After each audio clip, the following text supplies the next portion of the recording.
Di ko alam guys, pero hindi ko nakikita yung sarili ko na magtrabaho sa 9 to 5 job. Sa susunod na mga araw, gagraduate na ako sa college. And masaya ako dito. Kahit ilang beses ako mag-fail, I'm still okay with it. Di ko kasi talaga nakikita yung sarili ko na mag 9 to 5 job, guys. In the next few days, gagraduate na ako. Here and there, I receive some advices kung ano dapat yung gagawin ko. Get this one, do this one, get experience, go abroad. And I was like, I don't know. Pero sabi nga nila, di ba? Whatever path you take, kung ano man yung pangarap mo, maniwala ka sa pangarap mo. Just believe.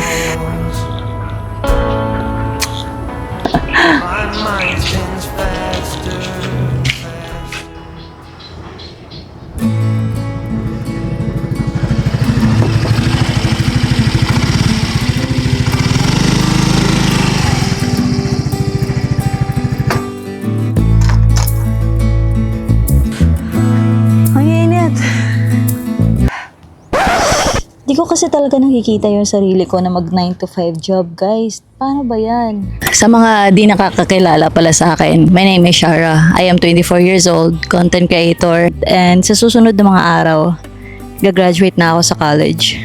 Nga pala, di ko nasabi sa inyo, no? This is day 4 of documenting my unemployed life after college. Kung saan, pinili kong maging unemployed instead na magtrabaho sa corporate world. Hindi dahil tamad ako, kundi dahil iba yung daan na gusto kong tahakin. Which is ito. Sa journey na to, gusto kong i-pursue yung mga bagay na nagbibigay sa akin ng buhay, nagpapasaya, at nagbibigay sa akin ng kalayaan. Simple lang naman yung goal ko dito, maging malaya, to have my dream lifestyle, to be free, to live, and to experience the life. Ipupurso ko tong content creation fully, and I'll be sharing to you guys my experience ko dito sa journey ko na to. Dito kasi sa content creation, guys, masaya ako na napupurso ko yung mga bagay na gusto ko, nagagawa ko yung mga bagay na di ko nagagawa before. Nasishare ko yung mga natututunan ko at nalalabas ko yung mga bagay na gustong sabihin ng puso ko dito sa mundo. And all this time, alam niyo ba, feeling ko talaga nahihil yung batang ako every time na i-express ko yung sarili ko. Madami akong hobbies at interest sa buhay, guys. ADHD nga, feeling ko meron ako. Basically, I'm a jack of all trades, a master of none. Hay buhay. Dami kong gustong gawin pero I cannot seem to do well sa lahat ng mga bagay na yon. Which is fun though. I mean, masaya naman. Masaya naman pag ganun yung buhay mo. You can try everything and a lot of things. Talon kaya ako dito. Mahilig ako mag-gym, guys. Mahilig ako mag-sponty adventures. At gusto ko yung mga tao na may sense at depth kausap. I hate small talk, okay? I also don't like crowds. And I can say that I'm into spirituality, psychology, philosophy, and sociology. Ayun na nga, no? In the next few days, gagraduate na ako. Here and there, I receive some advices kung ano dapat yung gagawin ko. Get this one, do this one, apply ka sa ganito, get experience, go abroad. And I was like, yeah, that's good, pero mas kilala ko kasi yung sarili ko and I know what's best for me as of the moment. I don't know, siguro normal lang siguro sa ganito, no? When you're in your 20s, like imagine mo, in your whole life, nag-aral ka, tapos bigla kang isasabak sa totoong mundo. I mean, gano'n naman ako, no? I've been doing it na. I've been independent naman. Pero, there's, like, meron talagang something sa utak natin, no, na, ayun na nga, life after college, may pressure kang mafe-feel. And isa na doon yung mga opinion ng mga tao at saka pangarap mo para sa pamilya mo. Pero sabi nga nila, di ba, whatever path you take, kung ano man yung pangarap mo, just believe. Maniwala ka sa pangarap mo. I don't know.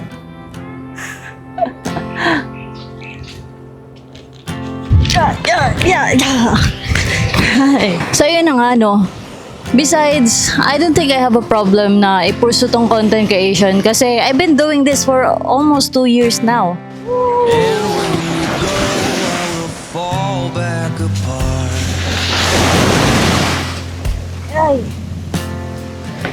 Ang ganda! Astig dito, guys! And alam nyo ba, dito ko sa content creation, mas nakilala yung sarili ko. Dito ako mas nag-grow. And dito ko napansin na dito ako naging consistent. And dito ako naging okay na. Kahit ilang beses ako mag-fail, I'm still okay with it. You know what I mean? Like, okay lang sa akin kahit ilang beses ako mag-fail. Pero masaya ako kasi every time I fail, i-enjoy ko siya. And I'm just documenting my journey. You know, just documenting the life. Ang ganda, diba? willing akong paghirapan siya kahit ano man yung resulta na makuha ko. And, yeah, bakit pa ako lalayo, diba? Why would I choose a different path just because yun yung nakikita ko sa iba when ako sa sarili ko, dito ko nakikita yung sarili ko. Diba sa interview, tatanungin ka nila, ano English nun? Nakalimutan ko. When will you gonna see? What? Ano yun? Wait lang, ano yun? Uy, very good! Ay, hindi na very good. In the next 5 to 10 years, saan mo makikita yung sarili mo? Ano ko? Yeah, dito ko nakikita yung sarili ko. Ikaw?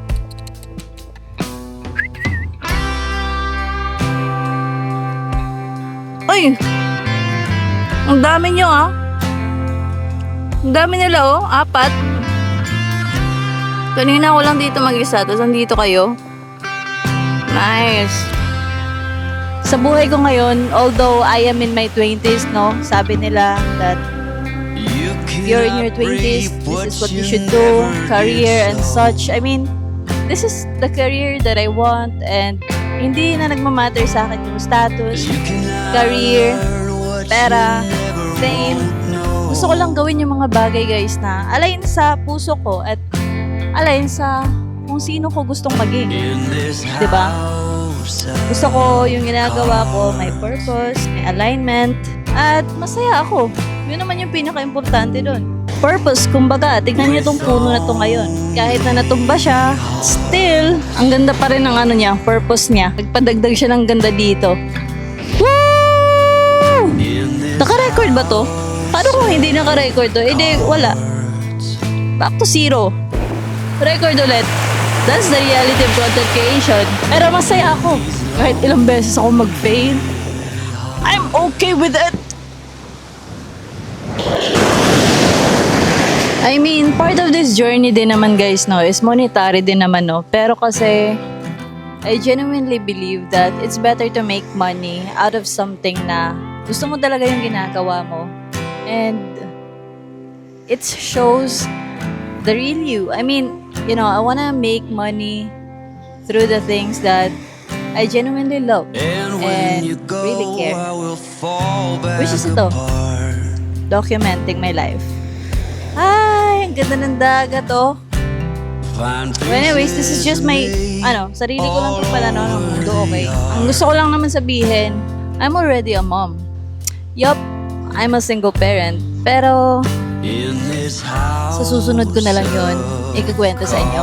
If you wanna follow me along this journey, sa buhay ko ngayon, kung ano yung gagawin ko after college, being unemployed, choosing different path, alam niyo na, just follow the button, you know. Enjoy ko muna yung view dito guys, so napakaganda. Ayun lang. Bye-bye. See you next time.